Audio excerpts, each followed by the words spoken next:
Européen, alors, comment ça fonctionne? L'Europe, ça tourne, l'Europe? Eh bien, écoutez, on peut se poser des questions. En tout cas, voilà, il y a quelque chose qui vient d'arriver. C'est que Nathalie Loiseau, députée centriste du groupe Renew Europe, a été élue présidente de la commission spéciale sur le bouclier européen de la démocratie. Le bouclier européen de la démocratie du Parlement européen, qui sans doute avait besoin d'un bouclier, puisqu'ils étaient complètement démunis auparavant. Bonjour Virginie Geron. Bonjour. Alors Virginie Geron, expliquez-nous un peu, effectivement, est-ce que c'était quoi? L'Europe était en voie d'être occupée par des envahisseurs au goût étrange venus d'ailleurs. Ce bouclier de la démocratie. D'abord, il faudrait comprendre, à part l'histoire des élections, que effectivement ça a été avancé, ça a été proclamé, l'élection a été proclamée avant que l'élection n'ait lieu. Mais ce qui nous pose problème, c'est quoi? Ça signifie quoi? Parce que juste un mot avant que vous me disiez, voilà, en fait, les travaux se concentreront, dit le communiqué officiel, sur l'ingérence via les plateformes en ligne et leur impact sur la démocratie, les attaques contre des infrastructures et les cyberattaques, les contenus générés par l'intelligence artificielle visant l'ingérence étrangère, ainsi que le rôle des acteurs malveillants, étatiques ou non étatiques, entre autres questions. Alors, est-ce que c'est encore la querelle des voraces contre les coriaces? Je veux dire par là des Thierry Breton contre les Elon Musk, c'est la continuation par d'autres moyens? Effectivement, parce qu'en fait, ces gens-là n'acceptent pas leur bilan. Comme vous l'avez annoncé, l'Europe a un bilan qui est négatif, qui a été rapporté d'ailleurs par le rapport de Draghi, qui dit que l'Europe est en panne, l'Europe a manqué dans l'innovation, a manqué dans l'industrie. Et en fait, ça s'est traduit par des résultats électoraux. Mais ça ne leur convient pas, ces résultats. Oui. Je vous rappelle qu'en 2024, à Davos, Madame von der Leyen avait précisé que dans les 2 ans à venir, puisqu'on a un calendrier électoral depuis janvier 2024, qui a été très important. On l'a vu l'année dernière, notamment avec l'arrivée de Donald Trump, et puis cette année avec les élections en Allemagne. Pourquoi? Ils ont eu peur, ils ont la trouille de perdre les élections, et donc ils s'inventent des ennemis. Ils s'inventent des ennemis avec l'histoire des ingérences. Alors, ils parlent de certaines ingérences, mais ils ne parlent pas de la leur, parce qu'on le voit très bien. D'ailleurs, on l'a renommée cette commission Soros, parce qu'elle est gentille, Madame Nathalie Loiseau, mais elle n'indique pas qu'elle est aussi membre de cette institution qui est, financée par Soros et puis par d'autres l'AEFD, je crois. L'AEFD, c'est ça, Virginie Geron. C'est ECFR, c'est European Council for Relations Foreign. D'accord. Et Bill qui est financé par Soros, qui est financé notamment par Soros. Par George Soros. Cette institution, donc ce think tank, où vous retrouvez d'autres aussi partenaires comme Bill et Melinda Gates. Donc vous voyez que c'est pas franchement des influenceurs européens. Donc, tout ça pour dire qu'en fait, ils inventent un machin pour lutter contre la perte de leur pouvoir. Oui. Parce qu'au fur et à mesure qu'on a vu ces résultats des élections, on a vu finalement leur perte de leur pouvoir. Je rappelle que Nathalie Loiseau siège dans ce groupe qui est 5e, bien après nous. Moi, je siège dans le 3e groupe le plus important. Et cette trouille de perdre des sièges, eh bien, ils ont trouvé aujourd'hui un ennemi. Ça s'appelle les plateformes du numérique qu'ils ne maîtrisent pas, en fait. Oui. On voit bien, effectivement, que TikTok, alors au départ, on nous parlait de l'ingérence chinoise, après russe. Là, on ne sait plus finalement sur quel pied danser. Et puis après l'américaine avec Elon Musk et X, etc. Ouais. Ouais. Maintenant, c'est donc Musk qui est dans le viseur, mais alors pas parce qu'il vend des voitures Tesla, mais parce que il n'épouse pas les mêmes idées que ceux qui pensent être dans le camp du bien, où finalement Madame Nathalie Loiseau pense être dans ce camp-là. Parce que moi, ce qui m'a fait réagir lundi, c'est que je siège dans cette commission. Vendredi, on reçoit un email pour nous convoquer à ces élections à 18h, et on apprend le matin même par la lettre qu'elle est déjà élue. Alors c'est gentil de nous vendre du bouclier pour la démocratie, mais déjà la première des choses, c'est peut-être attendre le résultat des votes, au moins faire semblant qu'il y a un vote. Vous voulez dire que la lettre confidentielle annonçait déjà le résultat des élections avant que vous n'alliez voter, c'est ça? Ah bah oui, c'était une tribune pour Nathalie Loiseau pour expliquer finalement comment elle va présider cette commission. Donc il n'y avait pas de suspense. Donc on l'a bien vu d'ailleurs, pas de suspense non plus le soir. Et puis deuxièmement, il se targue de mettre en place un cordon sanitaire. C'est quoi un cordon sanitaire? C'est un cordon antidémocratique, non? C'est-à-dire qu'on empêche des gens comme nous, moi j'ai été élue quand même, je représente un parti qui a fait plus de 11 millions de voix aux dernières élections. Au global, notre parti Les Patriotes, on est presque à plus de 25 millions d'électeurs. Ça veut dire quoi? On respecte... Il y a une certaine démocratie et pas une autre.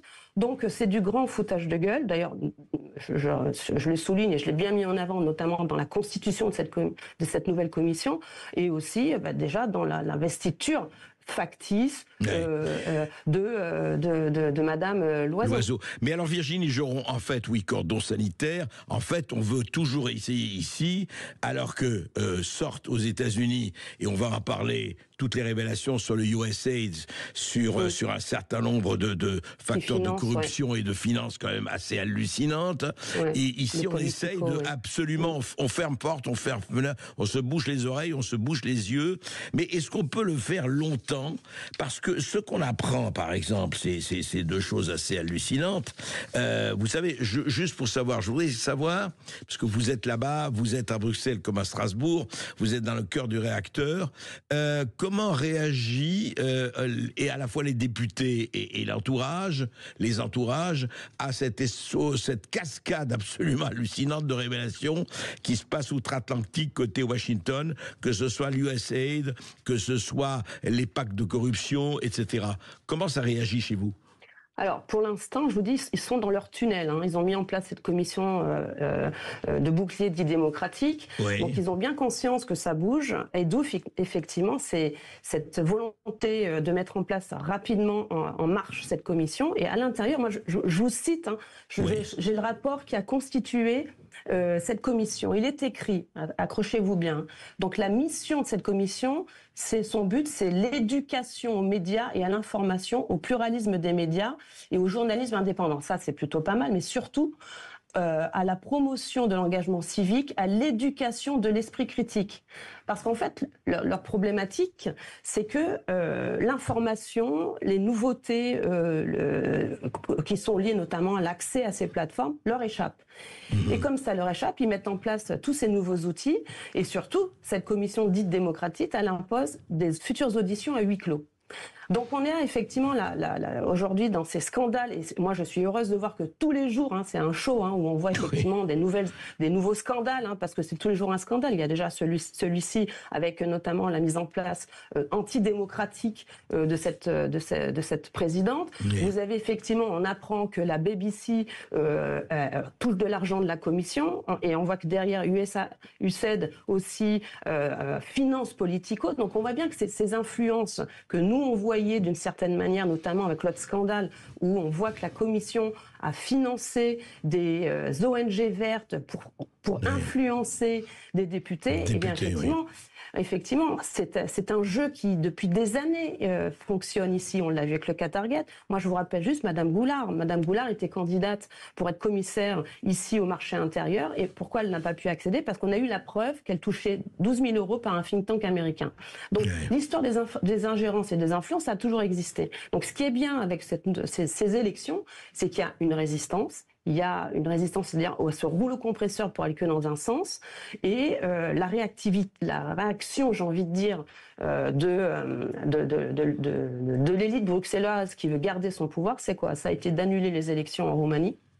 Ça a été de contester les élections en Géorgie. C'est aujourd'hui, il se pose la question, est-ce qu'en Allemagne, on ne va pas suspendre Twitter pendant les élections? Idem pour la Pologne.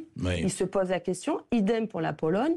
Donc, je veux dire, en fait, la réaction se fait au fur et à mesure que les scandales arrivent.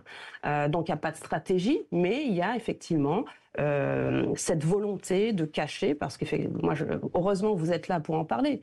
Mais qui des médias mainstream qui ont pignon sur rue en parle de ces scandales? C'est ça qui est, oui, écoutez, nous, justement, on a question à tout et à Sud Radio et on le fait. Et une chose par rapport aux élections, vous avez parlé de la Roumanie, vous allez parler de l'Allemagne, mais on a aussi les faits, hein, ce sont les USAID, la fameuse agence USAID, je rappelle 40 milliards de dollars de budget, hein, très proche du CIA, très proche du Pentagone, pour l'exécution d'un certain nombre de hautes ou de basses œuvres. Eh bien, l'USAID a envoyé 111,5 millions de dollars pour soutenir les élections et l'état de droit en Géorgie peu avant les manifestations qui ont commencé en octobre. Donc on voit très très bien qu'il y a ce problème. Et est-ce que franchement, du coup, est-ce qu'on ne peut pas attendre à ce que à l'intérieur ou pas de l'Europe, de l'Union européenne, du Parlement européen, de la Commission européenne, tout cette avalanche, je dirais, comme vous dites, ce n'est pas d'hier, effectivement, ça existe depuis longtemps, mais est-ce que ça n'ébranle pas un tout petit peu l'édifice, du coup? Ils perdent effectivement en confiance. Et même on le voit au sein des groupes politiques. Le PPE est en difficulté parce qu'effectivement il y a ces élections qui arrivent bientôt en Allemagne. Vous savez que c'est quand même l'Allemagne qui a le plus d'importance ici au Parlement européen. Donc oui, le vernis craque, ça se voit. Leur narratif prend l'eau. Et on va le voir normalement en prochaines élections. Ils sont en difficulté et d'où ces attaques, d'où cette mise, comment dire, ils se sont placés en mode bouclier. Donc ça veut dire ils se mettent en mode de défense parce qu'effectivement c'est une réalité.